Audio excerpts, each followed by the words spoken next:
Pendidikan sebagai suatu ekosistem utuh yang tidak terlepas dari kebijakan pemerintah, daya dukung teknologi, infrastruktur yang memadai, serta dukungan dari orang tua dan masyarakat. Tanpa itu semua, pendidikan tidak dapat optimal dan mencerdaskan anak bangsa.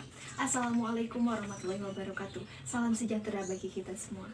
Dewan Juri yang terhormat, saya Adira Nurul Adianti dari Prodi Pendidikan Pariwisata Universitas Pendidikan Indonesia mengucapkan terima kasih telah memberikan kesempatan untuk saya mengemukakan pendapat dan argumentasi saya, yang mana saya katakan dengan tegas dan lugas bahwa saya tidak setuju dengan mosi perdebatan kali ini. Dewan Juri yang saya hormati, sebelum memasuki ranah argumentasi saya, perlu kita ketahui bersama terlebih dahulu adanya pemahaman terkait mosi perdebatan kali ini. Menurut Permendikbud nomor 24 tahun 2012 pasal 1, PJJ merupakan pendidikan yang peserta didiknya terpisah dari pendidik dan pembelajarannya menggunakan berbagai sumber melalui teknologi informasi dan komunikasi dan atau media lainnya. Sebagaimana yang kita ketahui bersama bahwasanya PJJ saat ini menjadi sebuah pilihan di tengah pandemi COVID-19 ini. Karena pola pendidikan tatap muka tidak bisa dilaksanakan untuk sementara waktu, mengingat aturan pembatasan sosial yang diterapkan pemerintah untuk mengurangi penyebaran COVID-19 ini. Maka sejatinya, PJJ diimplementasikan hanya sebagai alternatif di masa pandemi saja. PJJ memang kebijakan terbaik untuk saat ini, tapi tidak untuk pasca pandemi atau setelah pandemi berakhir. Mengapa? Dewan Juri yang terhormat, mari kita menilik dari berbagai sudut pandang jika PJJ diterapkan setelah pandemi pada jenjang SD, SMP, dan SMA. Yang pertama, mengikuti tren global tanpa memperhatikan apa itu esensi dari pendidikan itu sendiri. Pendidikan bukan tentang proses mentransfer ilmu saja, tapi juga pembentukan karakter dan pengembangan potensi diri, yang mana peran pendidik atau guru sangatlah penting di sini. Rasa kasih sayang, pengertian, dan pemahaman dari guru tidak akan dapat tersampaikan dengan sempurna jika melalui pembelajaran jarak jauh. Studi kasus di lapangan menunjukkan bahwa sebagian besar peserta didik mengikuti kegiatan daring hanya untuk menggugurkan kewajibannya saja, dengan mengumpulkan tugas atau bahkan hanya dengan mengisi absen secara online.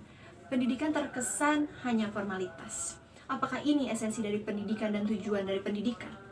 Yang kedua, menurut data Perencanaan Digitalisasi Nasional Kementerian Komunikasi dan Informatika, dari total 83.218 desa atau kelurahan di Indonesia, ada 12.548 desa atau kelurahan yang belum terjangkau jaringan 4G, di mana 9.113 desa atau kelurahan diantaranya merupakan daerah 3T, tertinggal, terdepan, dan terluar. Artinya, dari keseluruhan wilayah Indonesia, ada 15,07% wilayah yang belum terfasilitasi jaringan internet dengan baik.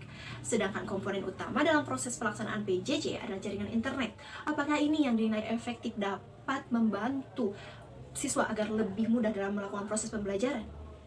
Ketiga, dilihat dari aspek ekonomi. Dewan Juri yang terhormat, ketika kita membicarakan proses pendidikan, maka itu mencakup seluruh siswa-siswi pelajar yang ada di Indonesia, bukan hanya si kaya dan bukan hanya pelajar yang ada di perkotaan. Kita tidak boleh menutup mata bahwasanya di Indonesia masih ada si miskin dan pelajar yang ada di daerah 3T. Dari hasil survei yang dilakukan lembaga riset Saiful Mujani Research and Consulting, ditemukan bahwa 92% siswa yang menjalani pembelajaran daring mengalami masalah. Dan selanjutnya, dituturkan juga bahwa terdapat 67% diantaranya merasa sangat berat membiayai kebutuhan belajar online.